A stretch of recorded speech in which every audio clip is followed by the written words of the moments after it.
All right, we're going to finish up pretty efficiently here the books of Ezra, Nehemiah, and Esther. And these are the last three of the historical books that finish up our time. When we get to the spring, we'll see that there's a lot of activity during this time, during the 70 years in exile, and then the time after they come back. There's prophets working behind the scenes. Ezekiel working with the exiles who are in Babylon. He's their preacher for the time. Daniel's working behind the scenes as a prophet, as an influencer of Babylonian and Persian kings. You've got Queen Esther, who's also working behind the scenes and influential in turning the dominoes in favor of this group, this small and somewhat fragile time in Israelite history. So Ezra and Nehemiah are really companion books, need to be read together as one continuous account. And you remember from last week I talked about how the book of Chronicles ends. The chronicler, the one who recasts the whole period of united and divided kingdom, that 400 plus 120 year period, with one single invitation word: let them go up. The question is, where do we go, and for what purpose, and who are we going to meet? Well, the obvious eschatological answer is it's an open invitation to meet the king who will come in the line of David to sit on a throne and rule, and as an extension of that rule, establish blessing for the people of God and healing for the nations. There's so much there that we could say, but the chronicler was fully aware of all that the prophets had come up with and received from the Lord during their prophetic reigns. And how can you package all that up in a single invitation word: let them go up? Well, that's it. So we transition, and interestingly, Ezra begins his historical account with the same decree that ends the chronicler account, the Cyrus decree, in its full form. And of course, the immediate focus for this group of returnees in three waves. First, under Zerubbabel, and they're going to focus on the rebuilding of the temple. A nation without a temple is a nation without a God. So they're coming back serious about reestablishing themselves in covenant relationship with the Lord. And I throw this slide at you just to make your life even more confusing. No, I'm just kidding. But just to show you the variety of activity that's going on during this time period, really from the time when Daniel and company are deported. Ezekiel is going to be the second, he's not listed there, but he's going to be in the second deportation, finally leading up to the fall of Jerusalem in 586. And then you're going to have the transition from the Babylonians to the Persians there in 539. And we'll see in the spring when we look at Daniel's operating behind the scenes. In fact, it seems as if his divine miraculous rescuing from the den of lions could very well have been a precipitating event in leading up to the favorable decree from Cyrus. And Zerubbabel is going to be the first appointed governor to come back and bring a group of people with him. They're in 536 to focus on the temple. Then we're going to have the transition to Darius the First. Darius, and of course Daniel's going to be working behind the scenes. The temple opposition will be alleviated with a decree that he issues, and we read about that in Ezra 5 and 6. Of course, Daniel chapter 6 is parallel. The temple will be completed. The prophets Zechariah and Haggai will be active in and around 520.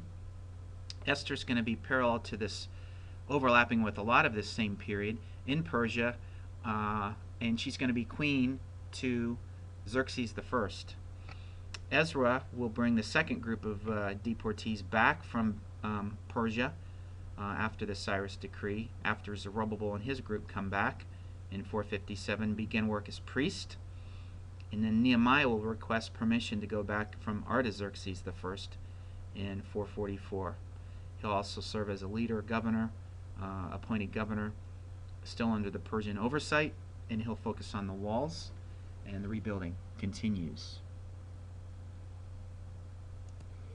Of course, the book of Ezra is going to overlap the rebuilding projects that involve both temple, as you can see in this picture, and people. So Zerubbabel and then Ezra's looking at helping the people recharge themselves spiritually. Of course, they're coming back, having been changed and transformed under the prophetic ministry, preaching ministry of the prophet Ezekiel. And we'll talk more about that in the spring when we cover the book of Ezekiel. And in the early first few chapters of the book of Ezra, we see a lot of things that were written down that would have been important to the group that's come back, namely the precipitating event in fulfillment of the prophecy of Jeremiah after 70 years, the Cyrus decree. And then we see some genealogies which would have been important to the group that comes back, and the reallocation of land, who the priests were. They're at the end of chapter 1, the Levitical priests who are coming back, those who are in the proper genealogy for giving oversight to the temple and the worship and the sacrificial system. All of these things would have been important to a group coming back, rebuilding their lives and their communities. And you can read there in chapter 4, we would only suspect opposition.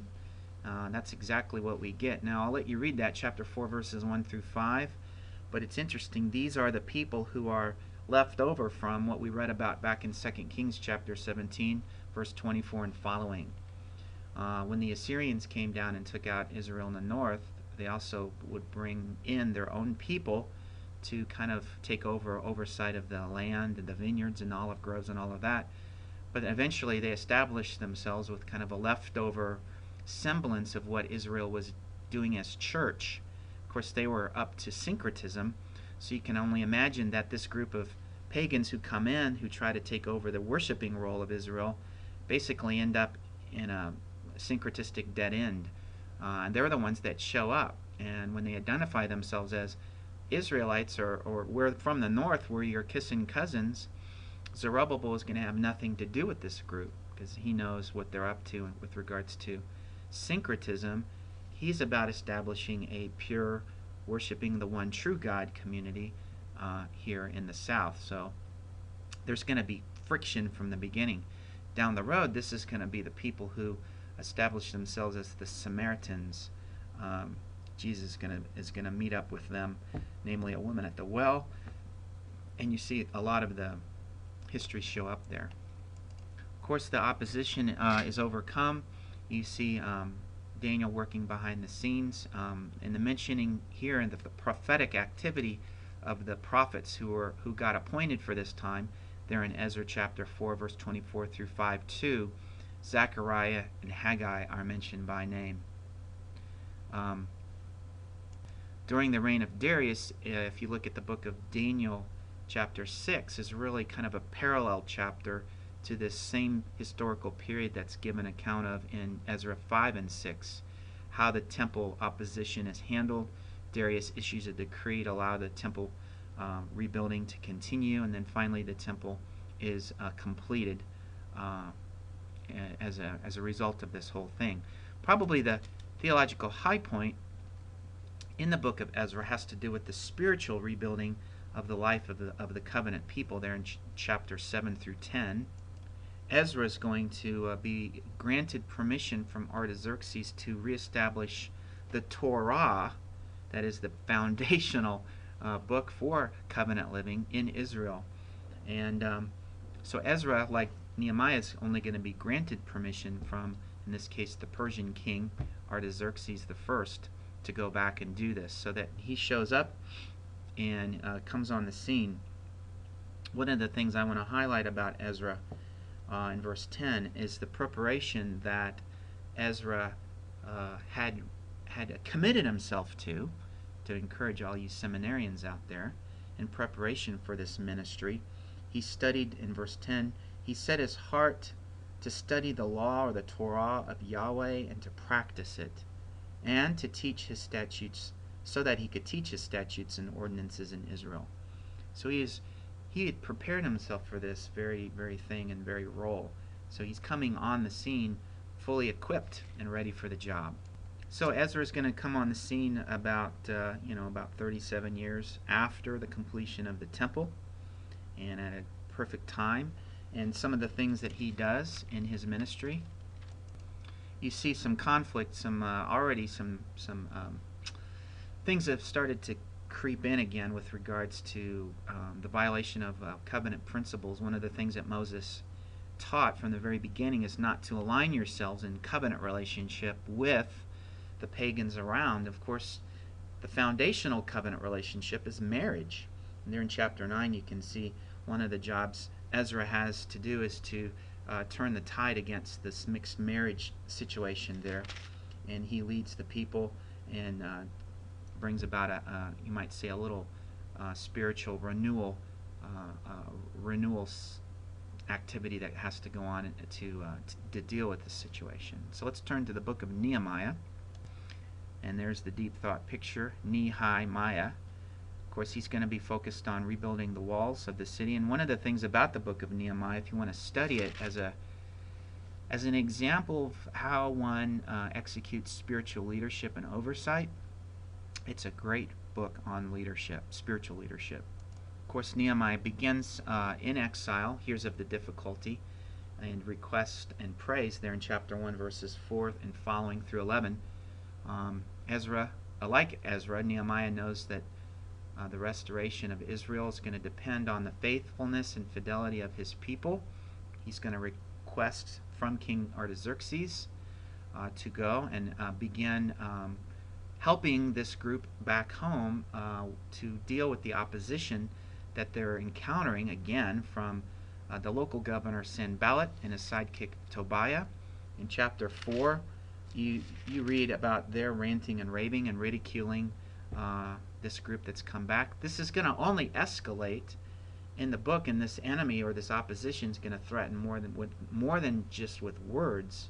Nehemiah, being the spiritual leader that he is, recognizes that the solution to this situation is not just to outfit his wall builders with hoes and shovels and rakes, but he's also going to equip them with the tools necessary for the job, namely swords. So spinning out of the leadership principles and decisions that Nehemiah makes, he's going to inspire the people to, of course, the opposition is going to be silenced, and finally the wall's completed. And parallel to Nehemiah is Ezra, here in Nehemiah chapter 8. Parallel to the rebuilding of the walls, Ezra is at work rebuilding the spiritual lives of the people. And here we have one of the high points here is the reading of the Torah, the bringing together of all of the people. And not only that, they're not just reading from the Torah. There in chapter 8, verse 8 is a really important verse for you pastors out there, that they read from the book of the Torah of God and they explained it or translated it to give the sense or the meaning so that they understood the reading. This is the foundation for exegesis. This is why we need to be able to work in the original languages and to be able to give the fullest sense that we possibly can to our congregations or our Sunday school classes or our if we're doing Bible translation overseas. The ability to understand the Greek and Hebrew is really helpful in giving the fullest sense possible in explaining the Word of God to whatever audience that we have. So Ezra leads the charge, and there in chapter 8, verse 13, you see that as a means of celebration, they bring back one of those old festivals that Moses had taught, namely the Feast of Booths. And this was an opportunity to celebrate and to rejoice and not mourn. Of course, he turns the tide on that. Ezra says, stop mourning. This is a time of rejoicing. So I think we should do more celebrations in our churches these days. We should find more opportunities to rejoice as a community of faith. And finally, we have the book of Esther in Persia, Persian cat, Persian rug, who finds herself significant behind the scenes in a small but yet unbelievably remarkable way. It's interesting, the book of Esther doesn't ever mention the name Yahweh, but yet God is implicit in the context, certainly behind the scenes as well. She finds herself as queen after being selected out of a harem. King Ahasuerus, or Xerxes the First. We're going to have cousin Mordecai is going to basically at first counsel Esther not to reveal that she's an Israelite. Of course, the activity of rebuilding is all going on back in the Promised Land. So there's going to be a plot that's brought about by Haman, who is going to be an Agagite, who has a deep hatred for the Jews for long-standing historical reasons that I won't get into, but he is going to try to persuade the king to bring about an ending of the rebuilding that's going on back in the Promised Land. Xerxes will sign a law into action permitting Israelites, the enemies of Israel, to destroy this Israelite community on a specific day. And finally, the context of the story, the narrative escalates. Mordecai is going to finally talk Esther into approaching the king. And obviously she demonstrates great hesitancy to do so for obvious reasons, because of Xerxes' tendency to do wild and crazy, bizarre and unpredictable things. Finally, Queen Esther, and there the center of gravity is really there in chapter 4. And through messengers, Mordecai will encourage the queen, for if you, and there in chapter 4, verse 14, for if you remain silent at this time, relief and deliverance will arise for the Jews from another place, and you and your father's house will perish. And who knows whether you have not attained royalty for such a time as this. So there's the kind of the subtle yet powerful reference to God's sovereignty working behind the scenes, and the bringing together of Esther's faithfulness and fidelity in response to God, and her loyalty to her being a faithful follower of the Lord shows up at such a time as this. Haman, in the meantime, has built a gallows 75-foot tall for his archenemy Mordecai, and ironically, due to Esther's influence, King Xerxes will find out what the plot is and identify that Haman's behind it, and he ends up being hung on the gallows that he builds for Mordecai. So this is just another Daniel-like account that we see faithful Jews being faithful to what they know to do, the right thing behind the scenes. And Israel, as a result, is going to rout her enemies. In chapter 9, we have a reference to the festival of Purim, which is an ongoing Jewish festival even in modern times, to recognize this divine deliverance of Israel from her enemies. So this is the end of the historical books, and in the spring we'll be covering wisdom and prophetic books, and I'm looking forward to that, and I hope you have been patient with me in bearing through. This one's only 18 minutes long, but these for you online students as well, for these hopefully these helpful but somewhat concise mini lectures. It was an idea, and let me know what you think of it as we do our SRTs at the end of the semester, student reading of teaching. I'd be interested to know how helpful you thought these were. Hopefully a little more efficient for you in terms of learning. Hopefully you've been following along with the PowerPoint detailed speaker notes, and that's been supplemental for you, and we'll get you to the finish line for the final exam. So thank you very much.